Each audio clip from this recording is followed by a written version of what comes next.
All right, my name is Jason. Hey, my name is Jules. And we be doing... Oh shit. Yeah. We start. Okay, so... Do you want to do it in unison this time? Yeah. Hi, I'm Jason.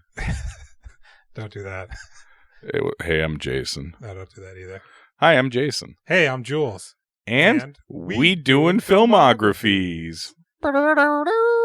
This week, episode 3 in our Billy Crudup series. Yes. And also episode 3 in general of the podcast. Yes. So if you've joined us before, you know the deal. If not, we pick actors, we watch filmographies, the first 10 movies in their filmography. And then we move on to the next person, maybe. Maybe. There's a 1 in 12 chance that we might be doing the next 10 Billy Crudup movies. There is. We shake the bag or the hat. Yeah. And we pick a new name. We do.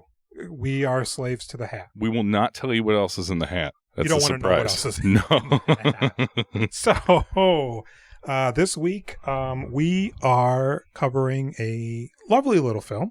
Right, yes. I believe it was released in 1997. Correct. The year of the Matrix. And it is called... You motherfucker, it's 99. Matrix is 99. Why did you... Inventing the Abbotts, 1997. Yeah. Rated R, which I was actually surprised by. God, I mean... yeah, of course, in hindsight. Yes. The aura of the movie definitely feels like PG-13. It's the... Well, yes. You know what I mean? But it's also like the horniest movie. Well, yeah. All right, maybe not the horniest. It's surprisingly horny for a 1950s coming-of-age story. It is. Involving romance. It's... So I'm going to say right off the bat, I like this movie. I liked it tons. I liked it quite a bit. It was actually kind of nice. I told this to Callie. I was like, it's nice not watching like a superhero movie or like a dumb action movie. This is like very much a movie of the time. They don't really, I mean, they still make them, but... They seem like they're... I don't think they make them like this because this is like Sleepers tried to kind of do this as well, and Sleepers sucked. Sleepers did not feel like anything. Yeah. This felt lived in and believable. Period. Appropriate vehicles. Yes. I even liked the what is their last name? The Holt boys? The Holts? Joaquin Phoenix and Billy Crudup? Yeah, the Holt family. You know what? The movie is named Inventing the Abbotts. I spent the whole movie not registering their last name at all. Abbotts is all that stuck in my head. I thought, based on the title, which, again, I like movies that they actually say the title of the movie in them, which they did. Oh, yeah. But I thought they were the Abbotts because they were inventing themselves. Oh, sure. To woo these rich girls. Yes. But that's not the case. Not even a little bit. Not even a little bit. Can you remember the quote from the very end? They're just like, my mom said that, because he was talking to the mom about how he's got this hatred for the Abbotts. Joaquin Phoenix is about Billy Crudup, his character, JC. And the mom says, well, the thing about that is there's always going to be Abbotts. And so they're always inventing Abbotts in one way or another. She's the one that says that because he reiterates it later. He does reiterate it Or I suppose, he doesn't. Michael Keaton, the narrator, does. Oh, strong Michael Keaton narration performance. I thought that was Billy Crudup for about 10 minutes until it was clear that it was Joaquin Phoenix's character older. I think the problem that I had with it is knowing Michael Keaton, I don't see him as an old Joaquin Phoenix. No, not at all. I don't see him as an old Billy Crudup either, but probably more Bill than Joaquin, I think. There's just like no real resemblance there. No. And the voice, I don't know, it doesn't really match either, but... Let's rock our synopses. Sure. Okay. Here it is, guys. It's big. It's long. 2 working-class brothers court 3 wealthy and beautiful sisters in a small Illinois town. You know what? I completely forgot about the third sister until that action came into place. But we're not there yet. We're not there yet. No. And I'll just say, I thought she was... I thought that was Alyssa Milano. Really? For quite a bit of the movie. And then kind of also Robin... You thought it was Robert Rodriguez? Robert Rodriguez as well. Robin Tunney? A little bit? Boy, I don't think she looks like either of those people, but hey.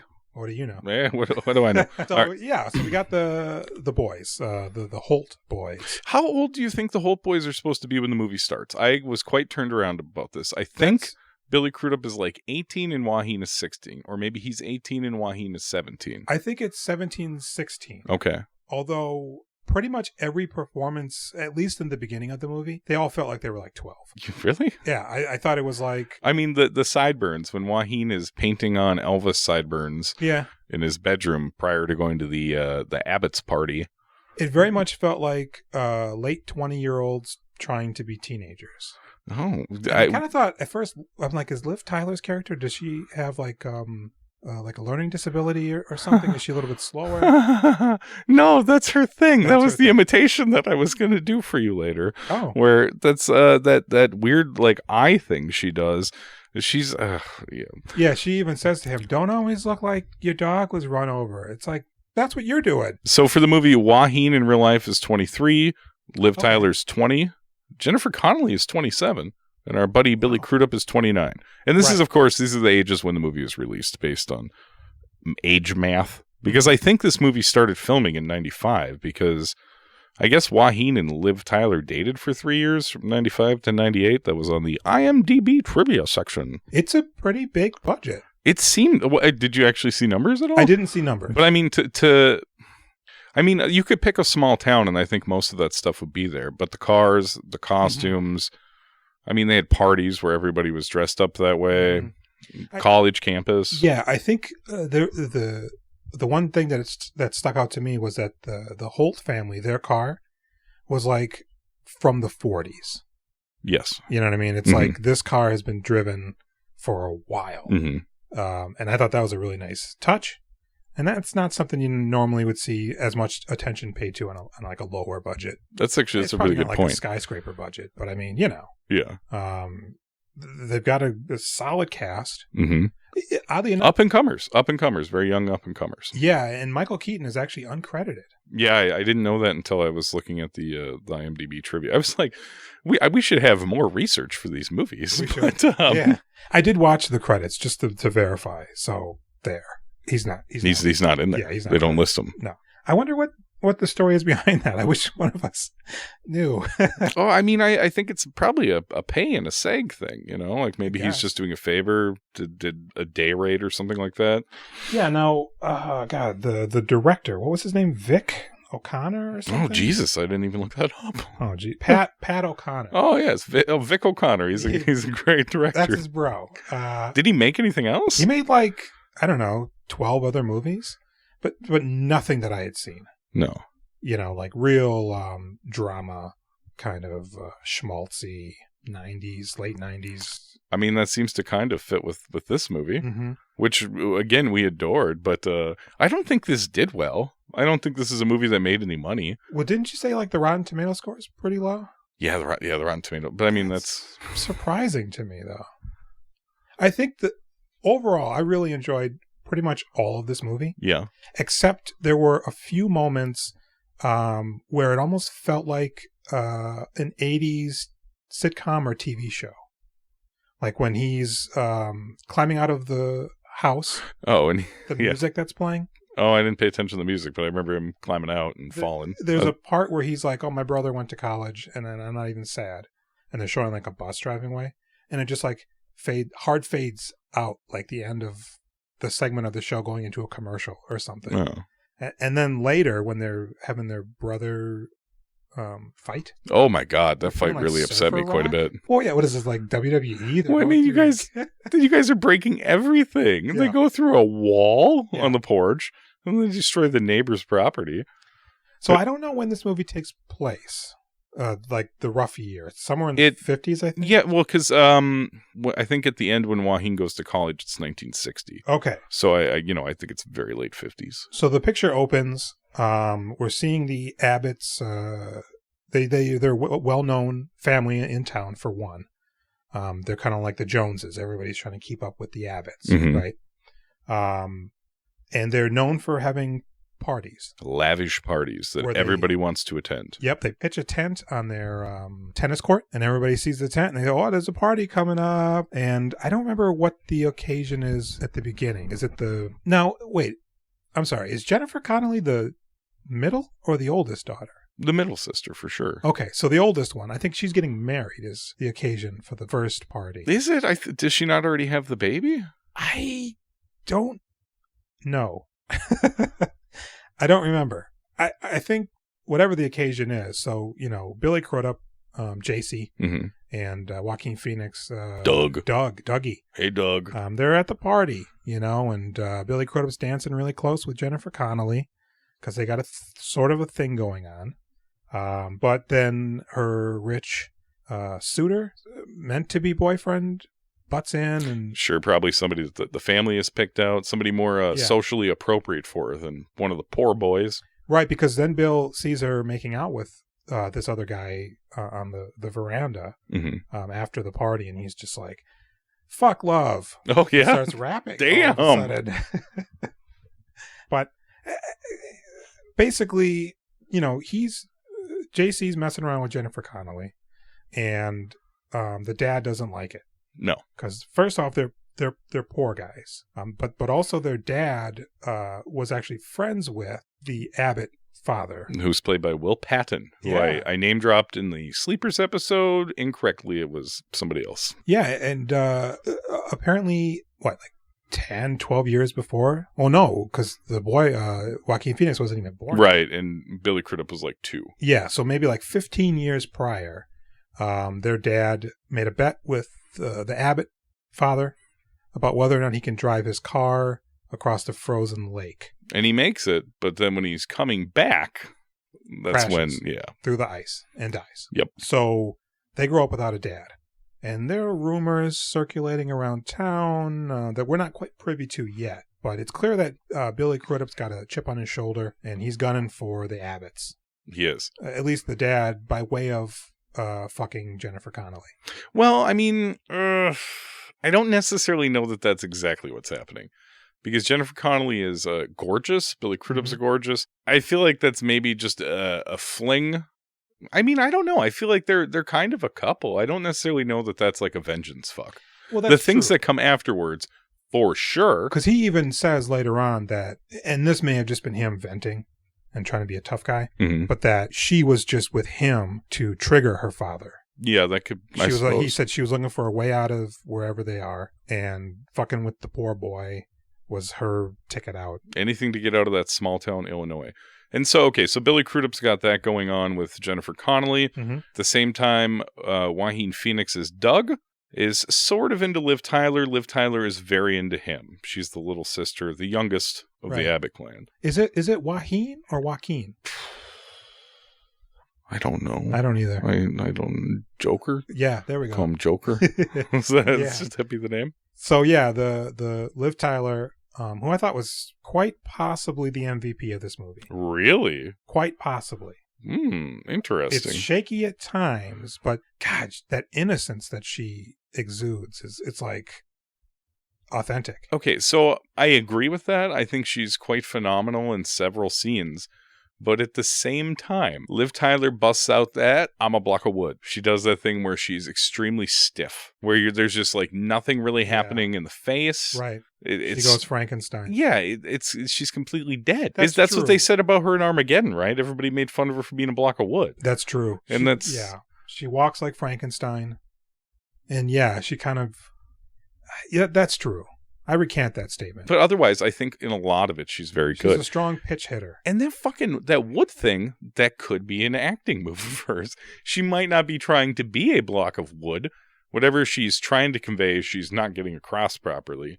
That could be. It might not just be inexperience in being a bad actress. Because, I mean, she's been around for another 30 years after this movie, and I feel like she's in good stuff here and there. But this wasn't her... Was it her first movie? No, I can't imagine it would be. Empire Records was before this. Rex Manning Day. She always seemed like somebody to me who was like around, but not like... I don't want to say like legit, but coming from the fact that she was, Steven Tyler's daughter, and she was in, I think, one of their music videos. At least 2. With Alicia Silverstone. She's in Crying, and then another one.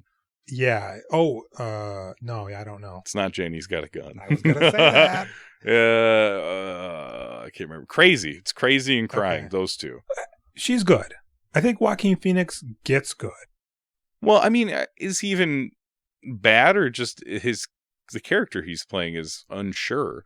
Like, I feel like Doug comes more into his own as the time goes on in the movie. He's very much Billy Crudup's like little brother for quite a while in there.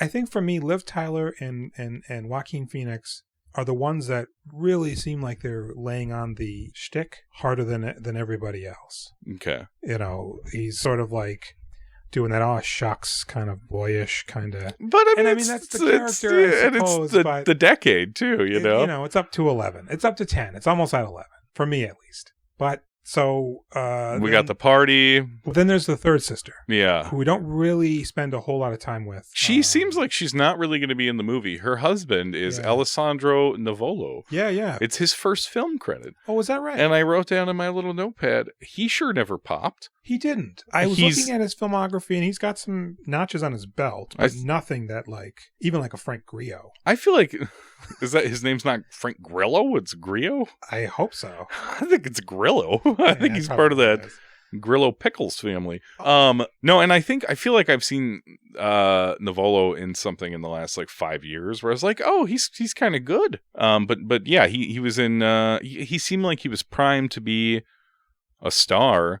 And that just didn't happen. Was he? I think he was in the Vampire Lestat, or he was in Queen of the Damned as the Vampire Lestat, right? That's There's something that. He was in Face Off. That's what I recognize. Oh, he's the creepy. Not creepy. He's got a weird vibe to him, but he's menacing, maybe a little bit. He's one of Jesus Christ. Who's who in that movie? Is it Nicolas Cage? Nicolas Cage's boy. What's his Castor Troy? He's Castor Troy's friend. His partner, his brother. Yeah, he's in American Hustle. The Art of Self-Defense. Oh, that's what he was in that I Laurel liked him in recently. I like The Art of Self-Defense a lot, and he was good at that. Yeah, I mean, he's one of those dudes. Yeah, he's around.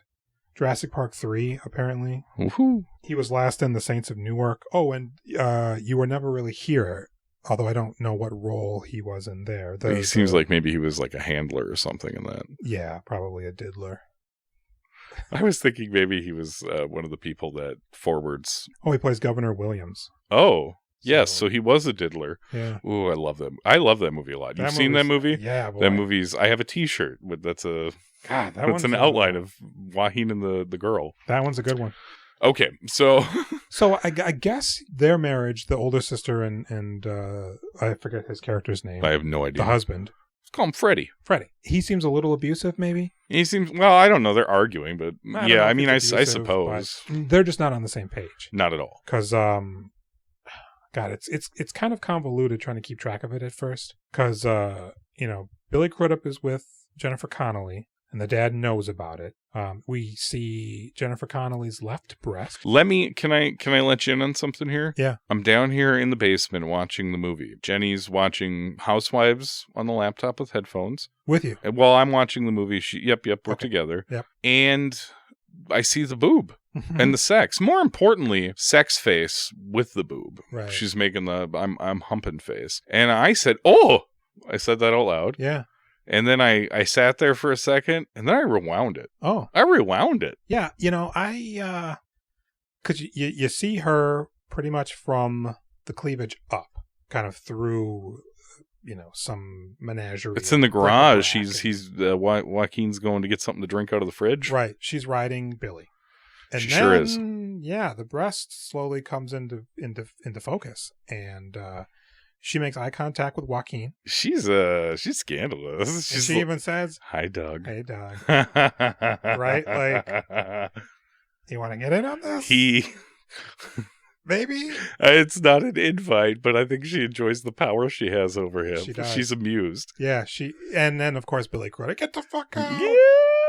She's riding my... I was shocked at that boob and so delighted. Yeah. I was like, I can't believe that just happened. But we see her breasts in a number of movies. Yes. So in hindsight, I was immediately shocked and surprised and titillated. But then I'm like, oh yeah, that's old hat. I have very big crush on her. I do find her to be... Though. For a while there, I said she was one of the most beautiful women on the planet. I'm pretty sure I still feel that way. She's married to Paul Bettany? She is. Yeah. And in fact, I would say, and I feel like this probably shouldn't be a podcast where I just talk about how hot these girls are. Yeah. But she, like 5 years from now when she does Requiem for a Dream, I feel like she just keeps getting hotter. Yeah. Like you would think young Jennifer Connelly would be peak beauty, career opportunities, the hot spot, inventing the Abbotts.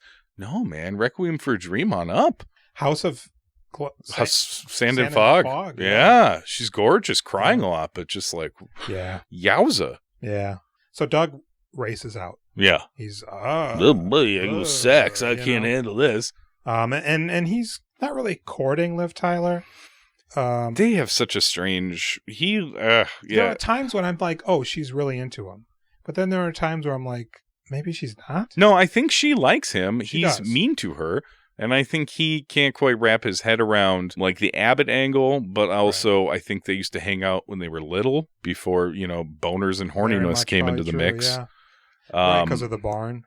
Later on, it seems like that was something maybe they had done. Really? In their youth. You got that feeling? Kind of. Oh, that they used to hang out at the barn. Oh, I thought you meant make out at the barn. No. I was like, I don't think they did that. No, I don't think he had made out with anybody until... Well, he makes the moves on her. Right. Like big time. After Jennifer Connelly gets him hot a few times, including when he looks at her panties in the library, when he drops a pencil after making eye contact with her after seeing her have sex with his brother. Right. He goes to pick up the pencil, looks towards where her legs are. She slowly spreads them open so you can see her panties. At which point, right over there in that couch, I'm going, what? Yeah. What? Yeah. This is crazy. This movie's so horny. Now, see, that was in the trailer, which I saw. Oh. And I was like, no. And then she puts a piece of paper down there that says, "Hi, Doug." Yeah, and he busts his head, and he stabs himself in the chin with a pencil. Oh, that's what she's referencing. Okay. It's dangling from his chin. Just the, graphite tip is in his chin, but it's dangling there. Man, I think I was too startled by sexy panties to have noticed that. I think my brain was spinning over there. So I think in that sense, it's quite accurate with like reality, where you got this younger brother, his older brother. He's coming to become a young man himself, and he's watching his older brother kind of get in action, and then she's toying with him. Mm-hmm. So he's kind of like, maybe I have a chance here, because he seems to, for a brief period, kind of take a little bit of a shine. Goes to see Liv Tyler. I think in that moment when he asks if she's there, Liv Tyler misinterprets it. Because I think he's like, is anybody here, basically? Because he says, what, Skylar? I don't think that's her name. I don't know. But Skylar? I know Alice is the old sister. I'm really bad with names. Yeah. So eventually, he goes over while she's babysitting. Mm-hmm. Because she even asks him prior to that, why don't you ever ask me out on a date? And he's like, gosh, ma'am, you're Pam. I wouldn't invite you. I wouldn't go out with you, Pam. You're just Pam. Yes. I just plain Pam. And so he comes by, he's all dressed up, and he's like, hey, you want to go out? And she's like, I can't. I'm watching the baby. And it seems relatively sweet when he shows up. Mm-hmm. At least that's the way I felt. Yeah, it's almost like he's playing to be older. Like, this is what it is to be an older person. That's fair. But his intentions seem real. Yes. And valid. And then maybe he just doesn't quite know what to do, because he goes in, they hang out, they're sitting on the couch. Are they listening to the radio? Or are they doing nothing?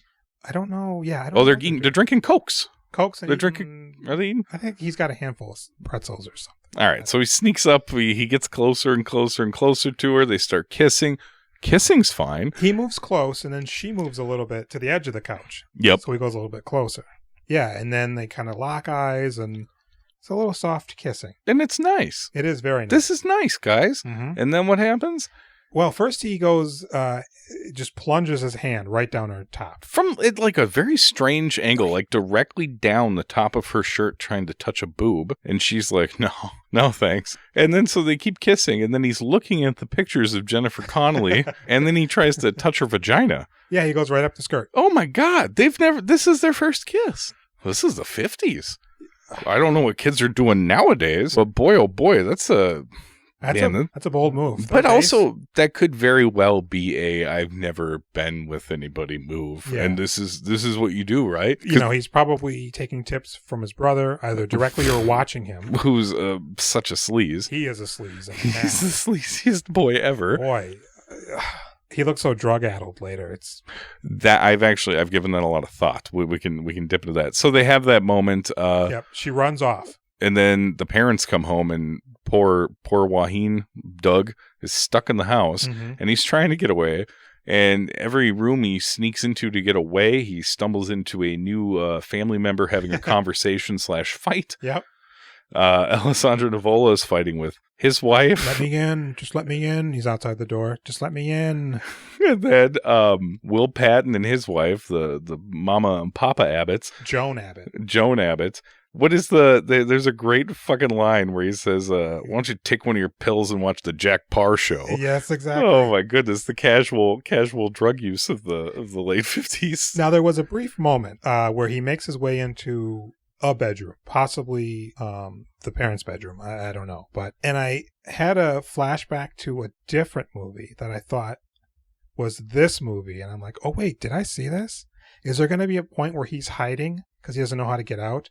And then the mom's like all like got her mask on and they start making out or something weird. But I was thinking of probably like a Revenge of the Nerds movie or some shit. No, I do not know. Does not happen. No. So he climbs out of the window. They're playing this dumb sitcom music, and he drops from, a tree and runs off, I guess. Yeah. God, it's starting to get a little foggy, this one. Well, I mean, there's not... It's a fun ride as you slowly get to know the characters. You get on Waheen and Liv Tyler's side more than anybody else. You don't realize at the time, but that's where the movie's going. It's their story. It is. And you ride or die with them till the end. So... shit happens, and eventually Jennifer Connelly and Billy Crudup, you see a little Crudup booty. You do. You just see a little bit of that rump when they're humping cheek. in the park. Yeah. And they are caught by Jennifer Connelly's dad. Right. And after this, she's sent away, no doubt because she needs to have an abortion, right? Well, no. I mean, that could possibly be the case, because, they're just raw dogging it. Yeah. But when the dad catches them, right, and he says to them, "What are you doing out here?" And she fires back at him, "Fucking JC." And then Billy Crudup's like, yeah. Fucking JC. Right? Yeah. And then they kiss and Billy just fucking side balls with his eyeballs. The dad. Yeah. He's making out with her and he's just locked in, right? It doesn't end there though. Because right before she walks away, you get in the car, she reaches down and fondles Billy Crudup's dick. Yes, right in front of Papa. Gets into the car. Oh, boy. And it's clear at that point that shit hit the fan. But isn't this the end of her, basically? For the most part, yeah. Because, we then see her in a car with crazy tear eyes and sort of looking free because she's escaped the Abbotts finally. I think free because she's escaped, but also like, well, now what? Because she's going to some... Well, they send her to a clinic in Wisconsin. We'll later find out. Are we sure? I just assumed she was getting an abortion, but they never mentioned that later. I mean, what else would I just? You just send hey, you've been fucking too much. You go to this hospital. Well, but the whore hospital. But the thing is there's a well documented history of men having their wives committed, basically to be done with them. Yeah. Well, she's crazy. She's got woman problems. So it's possible. It seems late for that type of thing, but maybe not. I mean, he's very much, the king of the house. And he's wealthy. I mean, I don't know what... And she turns out fine. She does. I'm glad we see her later. She hasn't been lobotomized. Well-adjusted, doing her own thing. She's, without... She seems like a good kid. She does. And she very much seems her age at the end. And I think that was... it was nice not seeing her for a while. Because it's kind of clumsy watching some of these people age, quote unquote, because they're not aging. We only cover like 3 years in this movie. I guess. Is it only 3 years? Yeah, it's like it seems like JC's back. That's from just college. the summer. I don't know. Okay. So basically, Jennifer Connelly shipped off. Yeah. And now Billy Crudup's going to Penn State. Mm-hmm. So we see him there for a little bit. He's just macking on everybody. In fact, the blonde that he's hitting on... Julie Benz. Rita from Dexter. Yeah. And she was in Defiance. I mean, she's been around the block. I didn't recognize her. No, I didn't either. Until I saw her name in the Google credit. And then I was like, well, who was she? I got her mixed up with the lady from Modern Family, whose name I can't remember right now that I always know. Oh. The Hot Mom. I don't know. I never watched that show. No. So he goes to school. Joaquin Phoenix is like, I'm actually Jennifer's going outside. Everybody that was Jennifer going outside, that means she probably made a cigarette and we didn't notice it. I've been eyeballing that room. She ain't been You ain't seen her in there? Maybe she made some earlier and hit him. So he goes off to college. Joaquin Phoenix is starting to sort of flourish a little bit. We haven't really touched on the mom at all. The Holt mother. Isn't it the mom from Picket Fences? Picket Fences is my reference for everything. It could be. I was trying to tell if she was wearing a wig or if they just gave her like a really I think that's her haircut. I thought she was great. Yeah, she's a good mom. She clearly knows everything that's happening with the boys. Mm-hmm. She processes it, thinks it, and she's not just a oblivious mom whatsoever. No. She's quite thoughtful. They have good conversations in this movie. When they eventually do talk to their mom, she has good things to say. Yeah, later on when she stops because Pam's got a flat tire. Yeah. And she could go out and help her. And why? He's what, like, I'm a piece of shit. I'm not going to help her at all, even though that's one of my friends. Right. And then she's like, oh, now that you're out of the car, I got to go to the store. To the bank before it closes. The bank. And this is, eventually they get that tire changed. The two of them go off to that farmhouse and break windows immediately in the car. There? Isn't that it? I don't know, because she's wearing that dumb scarf. Well, it's windy. I suppose. I thought about that scarf too. I was like, why do people wear those stupid scarves? The wind. The wind. Got to keep your hairdo. Right? Yeah. It's okay. It's windy there. Yeah, of course it's windy. Gosh, I don't know if that might be because when he fixes the car and she's like, why you always look like, your dog got ran over and you're always so mean to me. What did I do to you? And I felt like that was the makeup for the fight. Was they went there and when they go to throw rocks and break windows at this old farmhouse, and then they go sit in the loft. And clearly, this is the moment where the two of them are in the barn. I feel like that's when Liv Tyler shines the best. Yeah. Like you really, I felt like this is a very awkward, beautiful, truthful moment between them. It reminded me of every strange interaction where I should have made a move and didn't and wanted to. Yeah. That is what they are doing up there. Snuggling. They obviously should kiss 10 times over and it takes forever. Yeah. And then it finally happens. Well, and there's some parts of that scene that in the wrong hands would have just been like eye rolling. Yeah, schmaltzy garbage. She writes in the palm of his hand with her finger, "I love you." Right. I like that mouth closing with the hands. Yeah, he closes the mouth with the hands. Intimate. It's very. She's like, "Don't." I said it. I mean, I didn't say it, but I wrote it. Don't spoil this moment. You don't gotta say it if you don't mean it or whatever, right? Mm-hmm. And they kiss, and it's fantastic. There's even like a shot from the barn out over their shoulders. And there's like barn swallows flying around and shit. I mean, it was like pretty magical. It's romantic. Know if that was coincidental or what? Yeah, right. So, perfect teenage young love. Yeah, so they're kind of on their way. Now, eventually, Dougie gets accepted to Penn State. Right. On a scholarship for set design. Yeah. Which I thought was kind of silly and out of the blue. I thought it was actually great. It worked really well. It's a good character attribute that you don't normally hear or see. Mm-hmm. I wish, because he mentions later in the movie how he always liked building models, so it feels like a natural sort of progression for his interests. Yeah, I just wish we would have maybe seen something earlier in the movie that's him sketching something that would have suggested. Not that it's important. It just kind of felt like they give scholarships for set designing. I mean, nobody's probably applying for those scholarships. Somebody that has made money designing sets, or somebody who had a child that loved that died young. They've got a bunch of money set aside, and only fucking Doug over here is going for that scholarship. Maybe they got a really strong acting program at Penn. I don't know. That could be. But so he decides to go to Penn. Billy Crudup comes home for whatever reason. Summer. It's the summer because it's hot. It's summer. They have their big blowout fight because Crudup's got a bug up his ass. I assume because Jennifer Connelly's gone. Yes. And he wants Doug to stop following in his footsteps. Right. He's really fucking mean about it. Yeah, he's like, when you get there, you don't fucking know me. Yeah. Basically.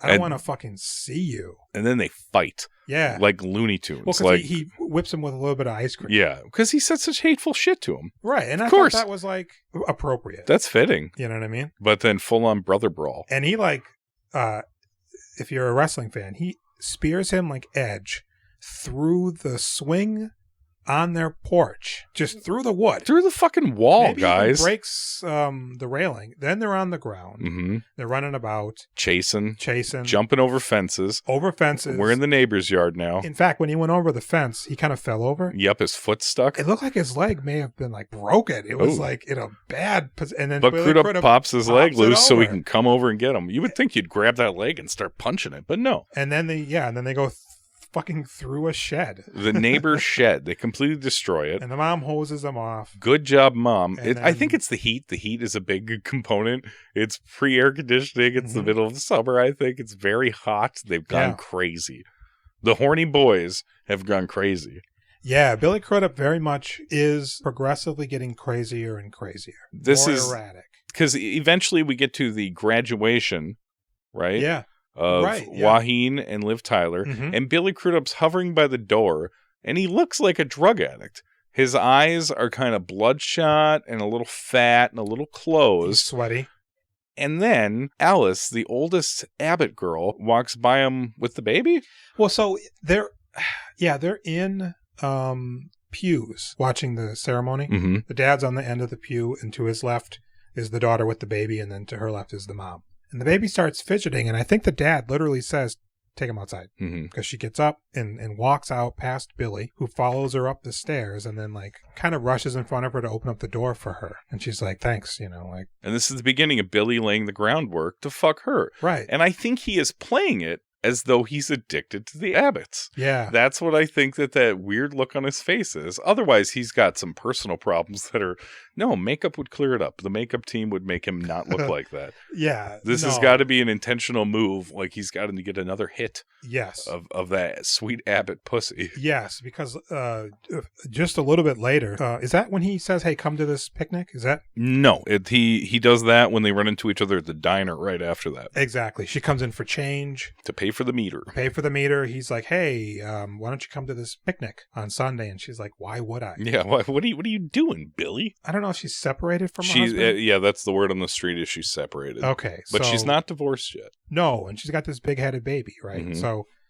he's like, come to this thing, and she's like, no. And he's like, well, I'll go ask your mom then. And she's like, no. And he goes, okay, if you don't want me to talk to your mom, you come to this picnic on Sunday. And she's like, fine, maybe, whatever. And then at the picnic, it's just him. It's just him with a 6-pack of beer, drinking and she comes with a picnic basket. Yeah, she's got her picnic dress on. She doesn't have the baby. And she's like, what the fuck? Where is everybody? Yeah. He's like, I never said that there was going to be other people here. That's just it. She goes, you, and he cuts her off immediately and says, I never said, well, he didn't even give her a chance to say it. He's insightful, though. He says, listen, you came here for me. You didn't bring the baby. Right. Because you came here for me. Mm-hmm. And this is it, man. Mm-hmm. Now he's weaseled his way into Alice Abbott. Now, I don't remember. Do they hook up right then and there? I think they cut from there to them at the movies where he starts kissing her shoulder. They sneak into the movie. I tried to find out what that movie was, but I couldn't. Really? Yeah, I was interested. Okay. I was like, this movie looks okay. No, I just thought, hey, maybe there'd be some trivia about it or something because it's maybe meaningful. There is like 6 trivia things on IMDb for this. And they're garbage. Yeah, well, they're okay. Well. So they do the movie theater. Yeah, and then we cut to him railing her in the garage, right? Or no. Waheen is fooling around with Liv Tyler on the couch. Yes. But they're lovey-dovey. It's cute. Yeah. They're like snuggling. He's making fun of her big feet while he rubs them. She kicks him. She's like laying on him. He's trying to get her to go upstairs. She's like, I'm not going upstairs. You know what's going to happen if we go upstairs? I don't want to be like my sisters. Yeah. And as they're doing that, Billy comes in with Alice. Yep, through the kitchen to the garage. She says, what was that? And he goes, oh, that was my brother going to the garage. With Alice. With Alice or Ellen? I think it's Alice. It's Alice, okay. And Liv Tyler's like, what the fuck? She freaks out. And she's gone. Appropriately so. Yeah. This is not good. I mean, it seems like she's mad at Dougie a little bit, to me at least. And that kind of felt like, well, I mean, it's not Doug. No, Doug. I actually feel quite bad for Doug in a lot of places in this movie because he is not his brother. His brother, turns out, is the villain of this movie. His brother is a fucking bad guy. Yeah. Doug has kind of a bad rap from just being around him and being his brother.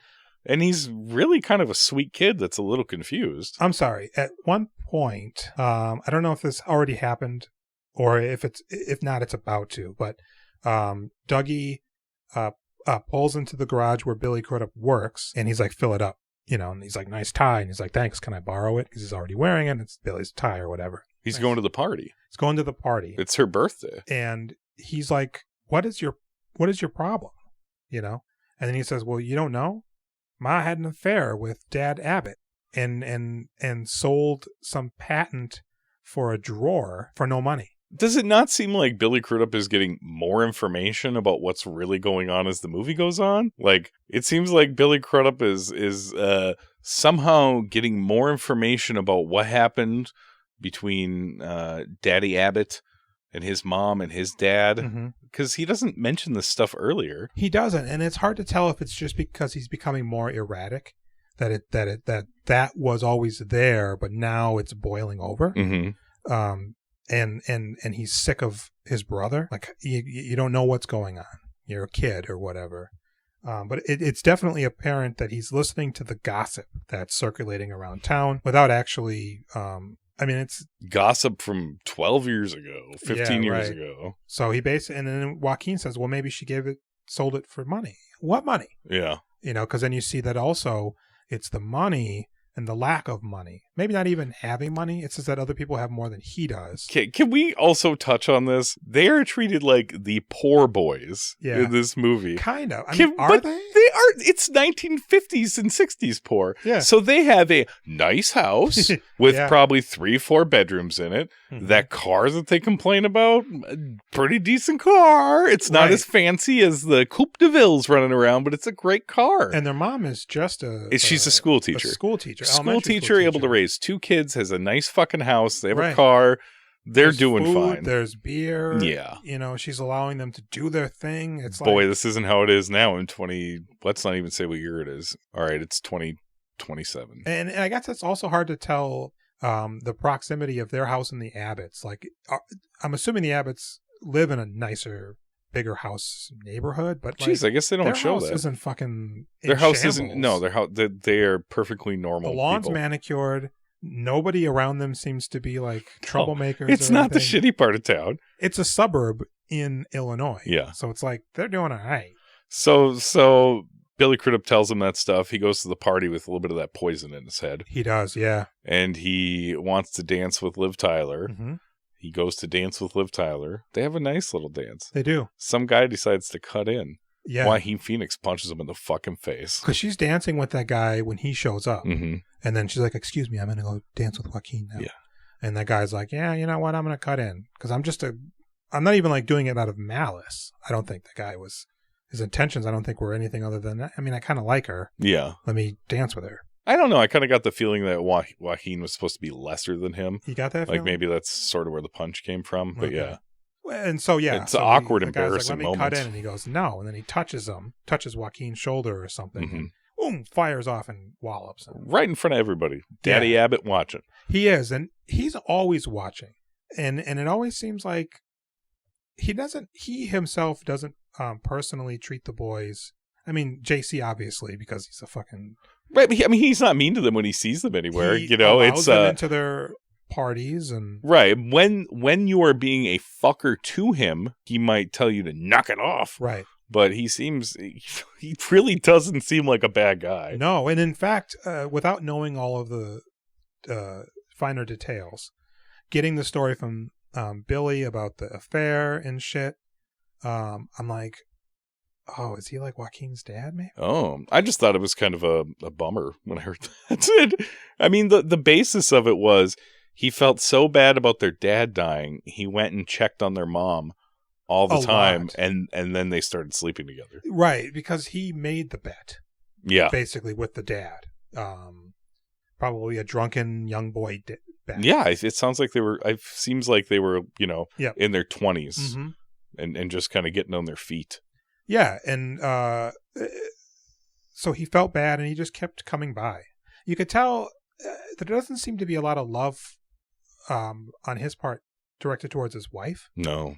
And maybe they've grown apart. So Joaquin's talking to the mom, and much to his credit, he never comes out and says anything. Like, hey, did you fuck Daddy Abbott or anything? He allows it to unfold. You know, they're having a nice Christmas dinner. God, this is a sad fucking story. This got to me quite a bit when they told the story. Especially for me, it was like giving me memories of my mom. And I mean, it was just like a whole thing, right?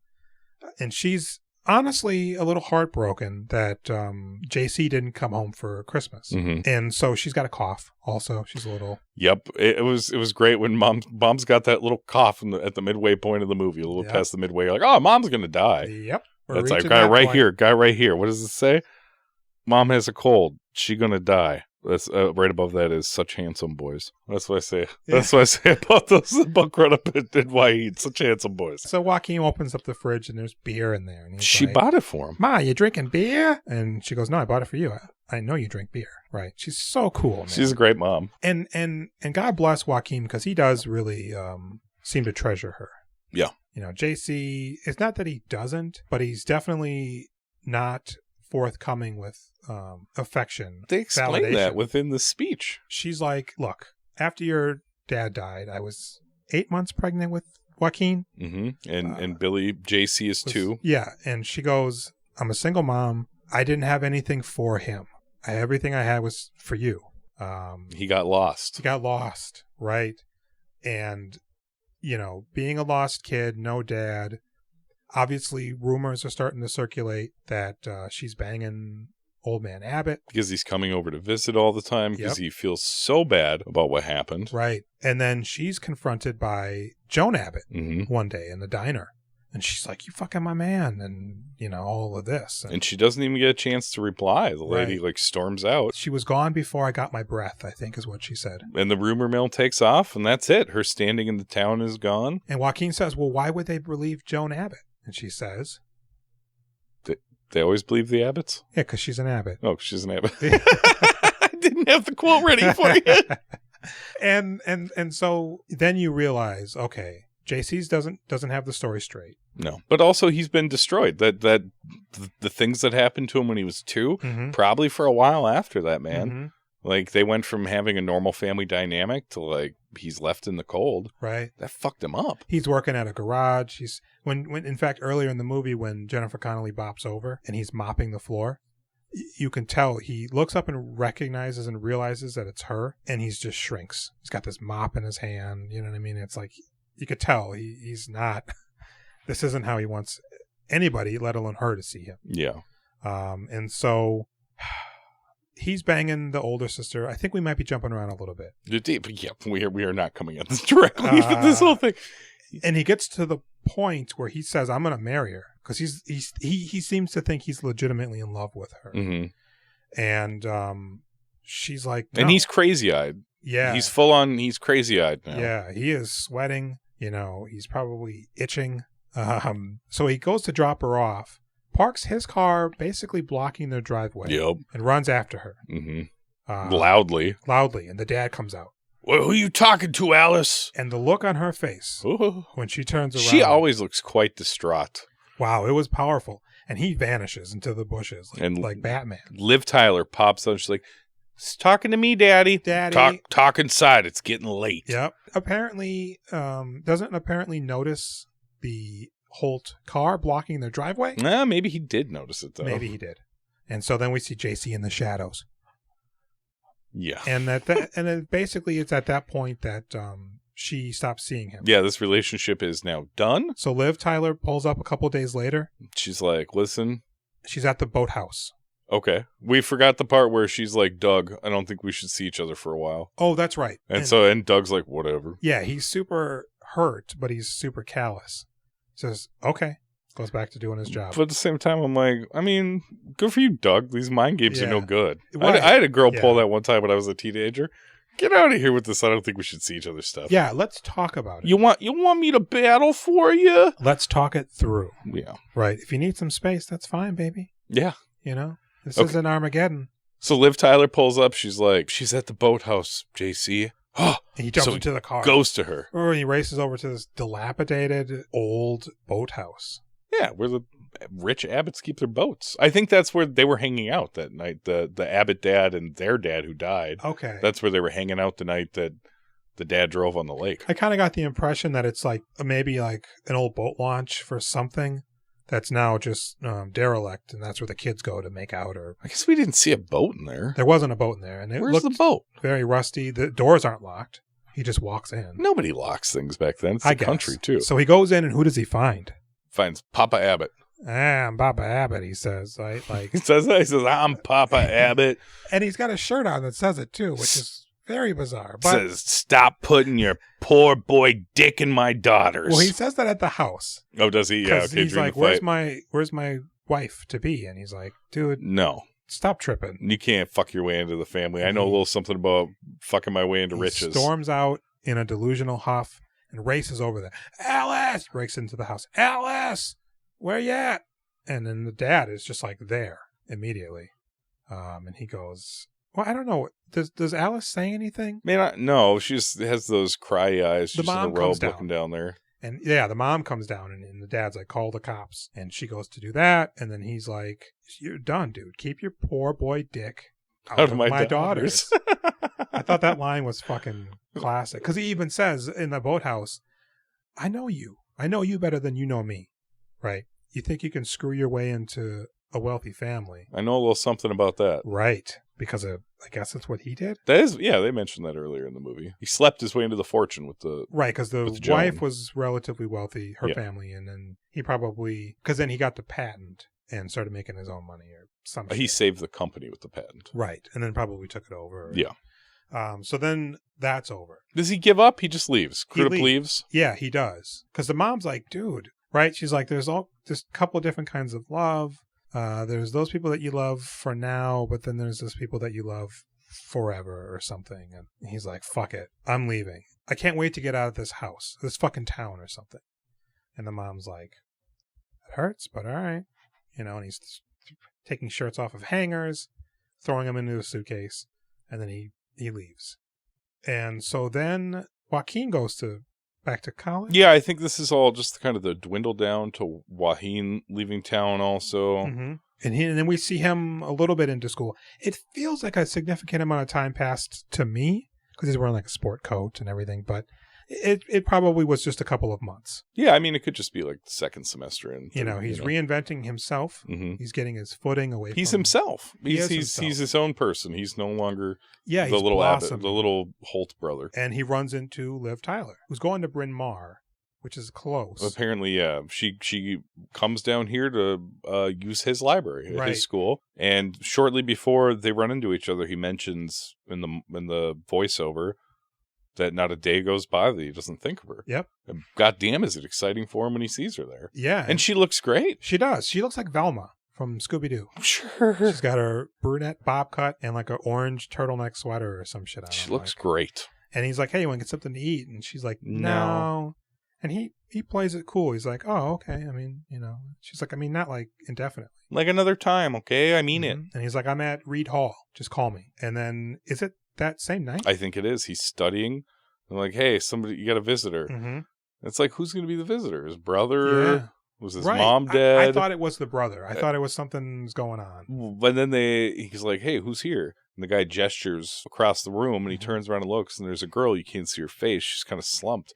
I thought that might be Jennifer Connelly in the grips of madness. I did too. Like, she's back. Or like maybe she's like, I'm going to fuck Doug. Something. And I was like, oh, Doug, if Jennifer Connelly shows up, don't fuck her. I know that's a really hard thing to do. Yep. I know that if Jennifer Connelly showed up and she wanted to have sex, it'd be very difficult to say no. Yeah. Doug, don't do it. Don't do it, Doug. But it's Liv Tyler. It's Liv Tyler, and she's she's hammered. She's blotto. She's like barely able to function. Yeah. And so what does he say? Here, go around the side of the building. I'll Mhm. meet you at the fire escape. Excuse me, you can't really walk. Let's climb up a ladder to my I'm room. like, is he just going to sneak out because there's a curfew that he can't just be seen leaving through the front door? No, but it's a single-sex dorm. Yeah. Boys in this dorm, girls in a different dorm. You're Can't so have a lady wasted, visitor. You're passed out. Climb up this ladder.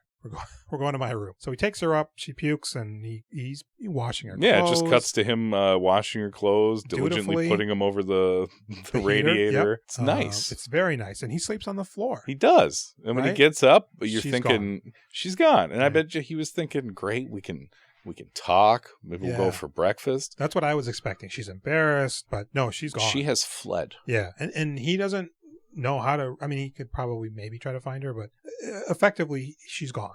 And how quickly is it that it cuts back to there she is knocking at the window? The next night, I would assume. Or that night after he woke up. I mean, I don't know. He lets her in. It's raining on her. She explains she was embarrassed. He's like, I want to show you something. Yeah. And he brings her to the theater and shows her the set that he's built. Right. Based on their date in the barn. Yeah, it's very minimalist. It's great, though. But it's very effective. Yeah. And you can see how exuberant and excited and proud he is. He is. And you can see, like, Liv Tyler also... She's probably appreciating that he's grown into his own, right? She's sharing the moment. Doug is fully formed, and then what happens? We can't do this. We can't do this. She leaves. It's too late, he says. Pam! So then, basically, he goes to his brother's downtown apartment. Yeah, it looks like a nice place. It's a big fucking brownstone. For Billy Crudup, I was thinking maybe he would get murdered by Will Patton at some point, by Daddy Abbott. I kind of thought, his behavior is so bad he might be murdered. Or maybe he gets drunk and gets into a collision of his own. He's going to die. And dies. Right? No, he's got himself a nice apartment, probably working his job. I'm not sure what his interests are, what his job is, but he seems like he's doing okay. He's still in school, though, is he not? Because you know what? Or for the Christmas scene... Joaquin does says, he's busy with his internship. I think he says. But he seems like he's doing all right. Yeah, he's not a mess. We don't have to worry about him being homeless in 5 years. For a brief second, because we get an establishing shot of the exterior of the building in the neighborhood, I thought time had progressed and now they're living together. Yeah, they did. Yeah. That's what it kind of felt like to me. They seem older in that moment. But Crudup seems very older. much not the case. So there's a knock on the door and Joaquin, he's like, I'll get it. And he opens up the door and it's Liv Tyler. How'd you know I was here? Immediately, I knew what was going on. I didn't for about 30 more seconds. Okay. And then I was like, of course. Uh-huh. So she comes in and he goes, how'd you know I was here? And she says, I didn't. And Billy comes out like, hey, what's up? Oh, did you want to fuck again? Are you here to fuck some more? Right, that's why you're here, right? Right? Slut. What? JC, not Pam. Not my Pammy. He's shattered. He is absolutely shattered. It's a really fucking sad scene, man. It's a good scene because she's guilty.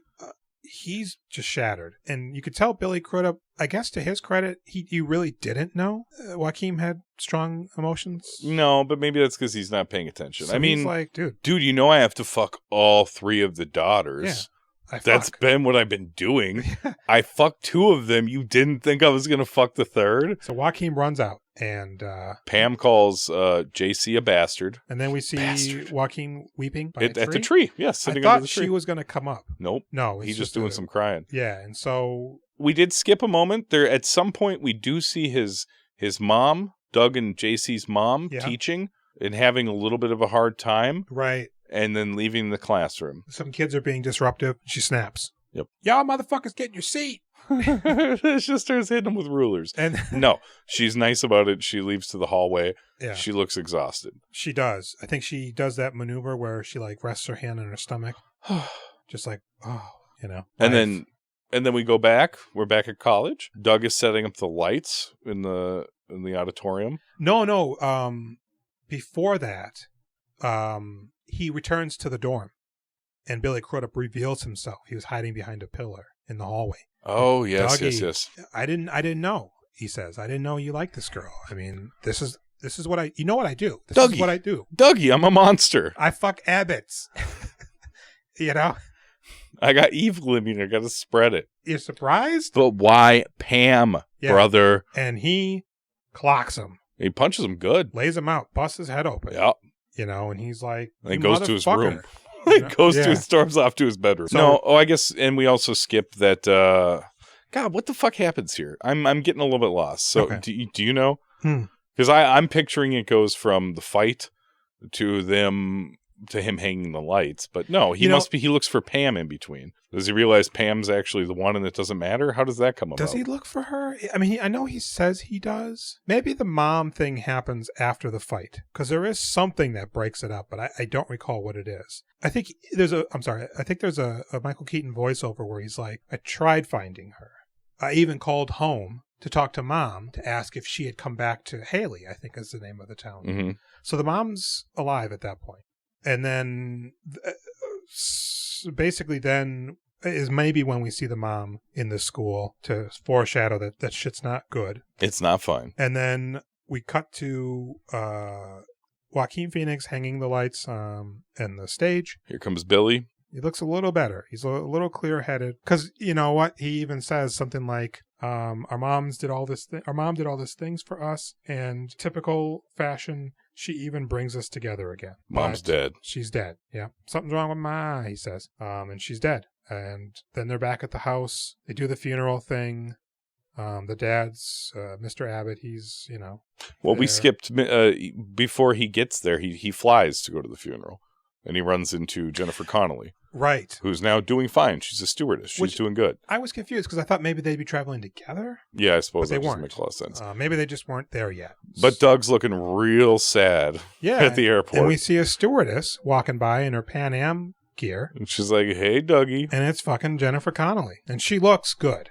I mean, she looks, not like, "Hey, looking good." No, she looks healthy. She looks together. nice. Yeah, she looks like her life's going well. Yeah, and she comes over, and she even, I don't remember what she says, but she asks him how this the pencil led in the his chin. Yeah. It's like, "Oh yeah, right. My mom's dead," and I'm sorry to hear that.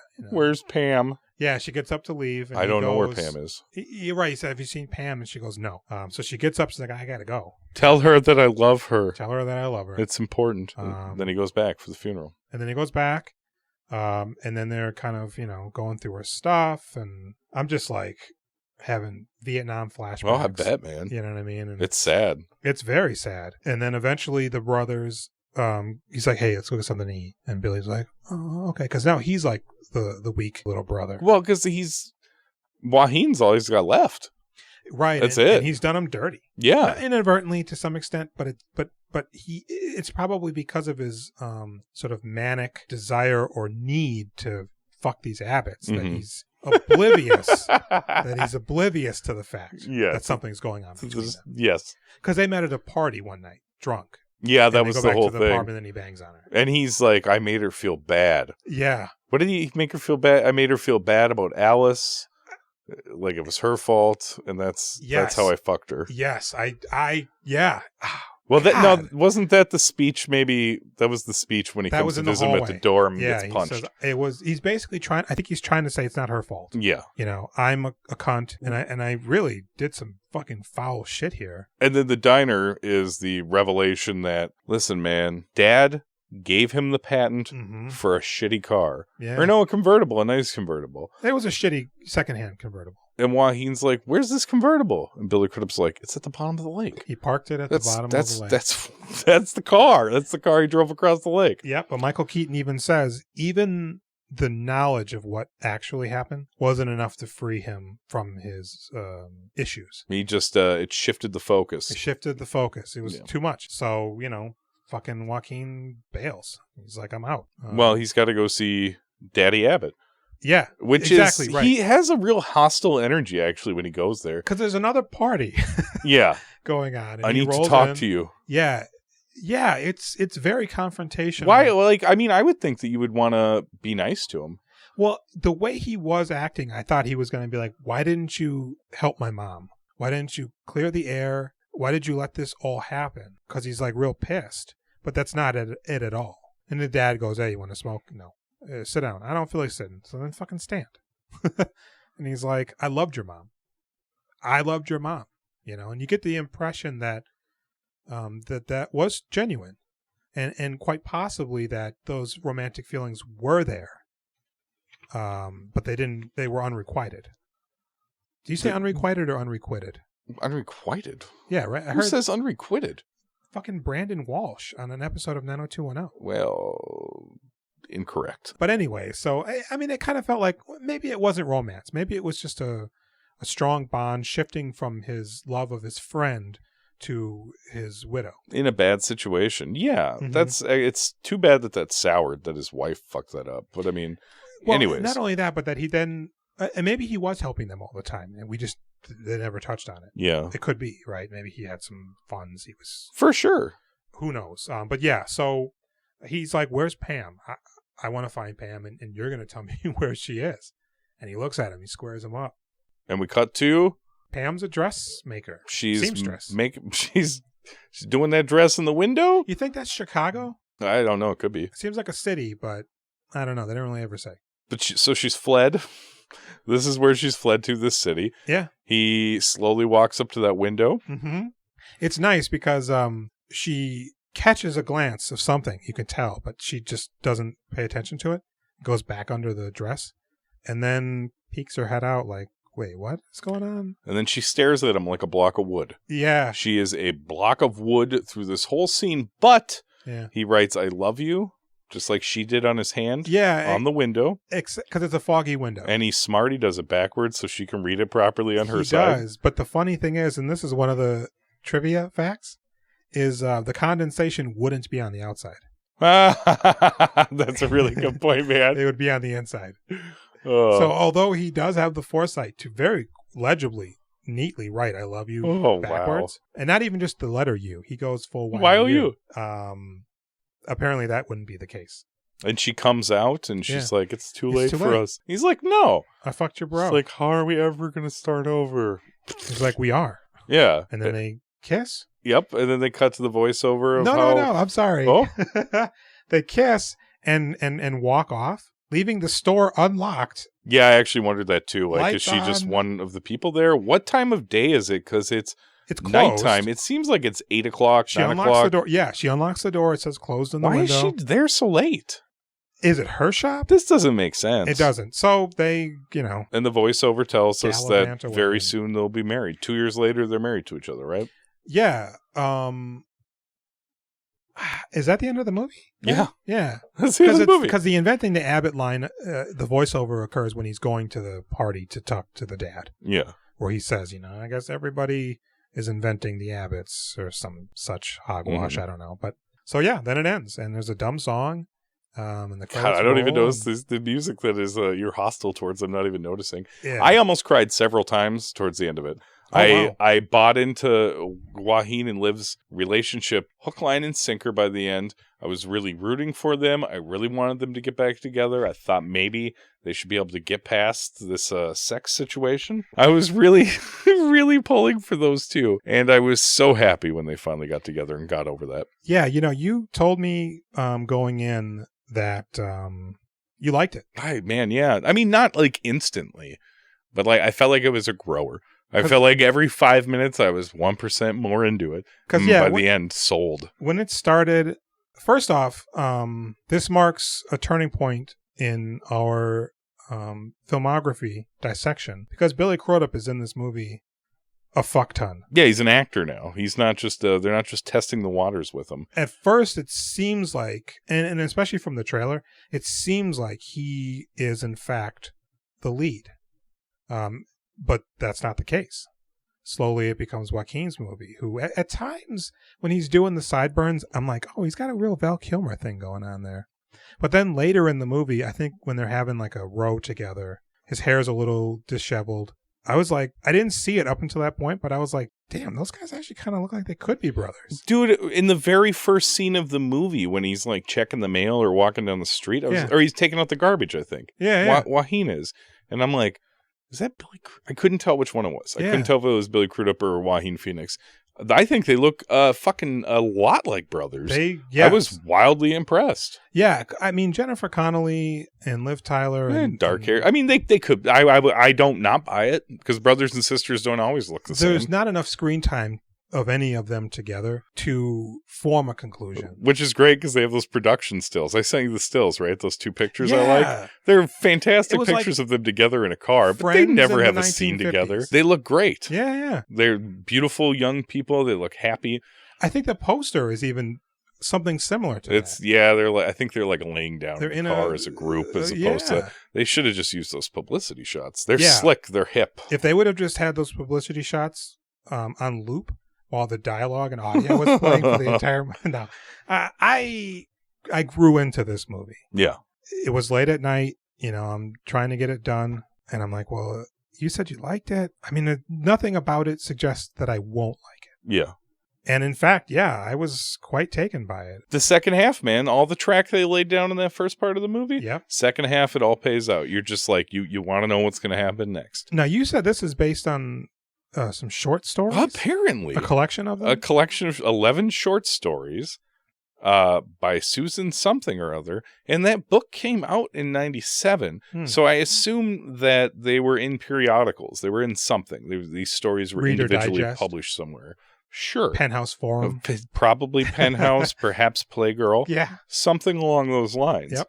I thought that was interesting because I would love to read an interview with Billy Crudup or somebody talking about inventing the Abbotts. There must be references out there. I wish that we had a research team like the Blank Check Boys. They have a research team working for that band. Instead, it's you and me trying to watch the 2 movies before the recording date and looking up a few things here and there. I don't even know how to dig deep and find interviews about past movies. Well, and there was a moment, probably still in the first third of the movie, where I found myself drifting to my phone to check something. Oh.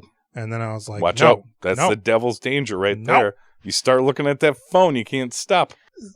This did kind of feel like a collection of episodes. You think so? Sort of. I mean, maybe that's just the nature of it doesn't really expand go on throughout a long period of time, but it kind of feels like it does. Yeah.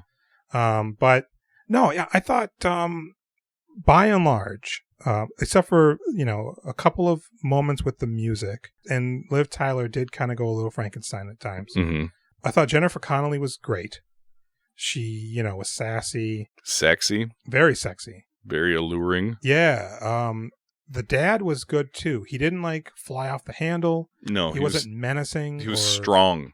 He was. He was like a strong presence. Yeah, he knew when to step in, obviously. And maybe went overboard a couple of times with his daughter. Mm-hmm. But he wasn't mustache twirling. No, for it being the late 50s, he's not beating the shit out of everybody in his family. Yeah. 4 women live under my roof. I'm going to punch them all until they behave. That wasn't what was happening. No, and in fact, earlier in the movie, when Joaquin is at work, and the guy's like, it's dull. When do you get to go home? Sean Hannity. I I thought he was going to be in the movie a little bit more. I did too. Is he in Longmire now? Oh, that could be. I thought that I hadn't thought about him in quite a while. Mm-hmm. He was around a lot for a minute. I think he's in Longmire now that he's a grown man. Well, and it's funny because he was a kid in that, but I guess looking at him now, he does look old. But I knew him from Southland. I guess he's on the show Animal Kingdom.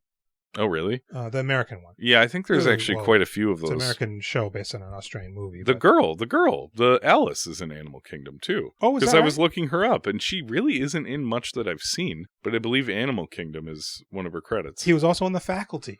Yeah, that's what I know. I feel like I know him from The Faculty and 3 or 4 other movies within that 3-year period. I don't see Longmire on here at all. Well, I'll have to look up who's in Longmire. Oh, I bet you it's Cole Hauser. How about that? Is Cole Hauser in Longmire?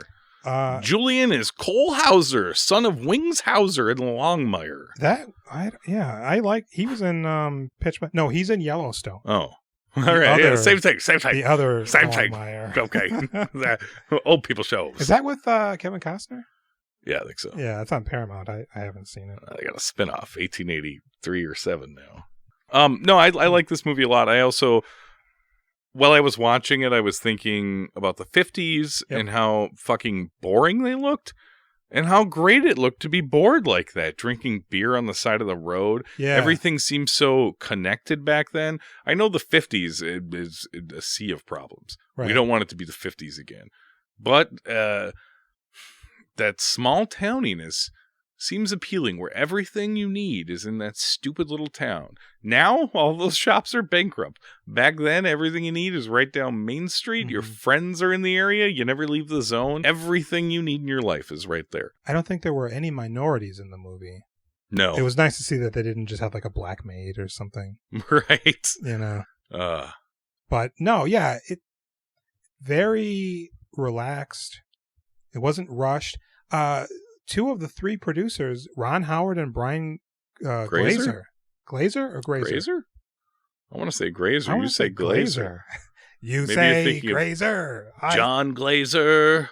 It's Brian Glazer. Okay. Although, who's that guy? Man, that is the thing with these fucking... I mean, that's him. Yeah. But no, these Google, it happens all the time. I'm always like, I'll Google somebody and then it'll be like, a picture of Dominic Gleeson in there. Yeah. And it's like, well, that's not Alec Baldwin. Yeah. You guys, the robots can't tell them apart yet. No, I like the movie a lot. I was really astonished that Billy Crudup became evil.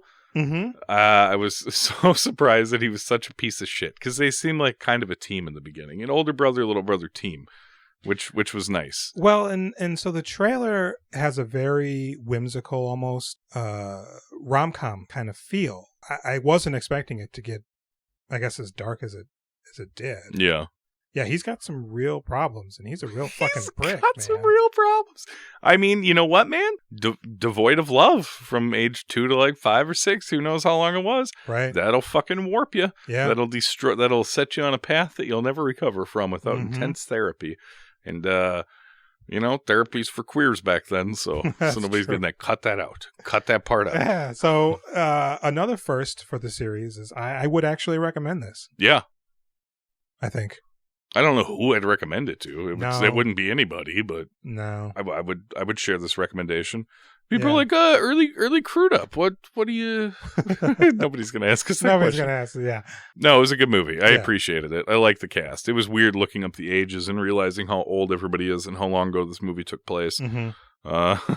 It's like baby Joaquin Phoenix, and now he's 47, gray hair. There's pictures out there where he's almost looking like he's going bald. I don't know.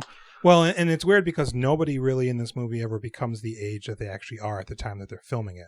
They're characters in the movie, right? I mean, like he's never, Billy Crudup's never encroaching 30 within this movie, right? Yeah. So it's odd that they would have went. I guess I mean that's the 90s, so what are you gonna do? But I mean, look at Beverly Hills 90210. Yeah. So I guess they went with what they went with, but no, I thought it was a great movie. Good movie. Hey, great. Yeah, I enjoyed it. It was a really nice surprise. Yeah, I enjoyed it. All right, those are our final thoughts. Oh, hey, let's. I know we have hundreds of thousands of listeners. I just wanted to let people know that they can find us on Instagram. Yeah, under We Doing Filmographies. We Doing Filmographies. The name of the show is the name of the Instagram. Much like the Abbotts, we're inventing here. We're inventing. I was trying to find more words, and the dog made a funny noise. Yeah. I think you can also hit us on the Gmail at the same thing. We Doing Filmographies. Yeah. At gmail.com. Yeah. We didn't register it yet, but you're not hearing this for a while, so we did. Don't you take it. Don't you take it. This is 2027. All right, I'm Jason. This is Jules. And we're going to do Grind next week. The Impossible to Find, Billy Crudup, Adrian Shelley, Grind. And We Doing Filmographies. We Doing Filmographies. Good night, folks.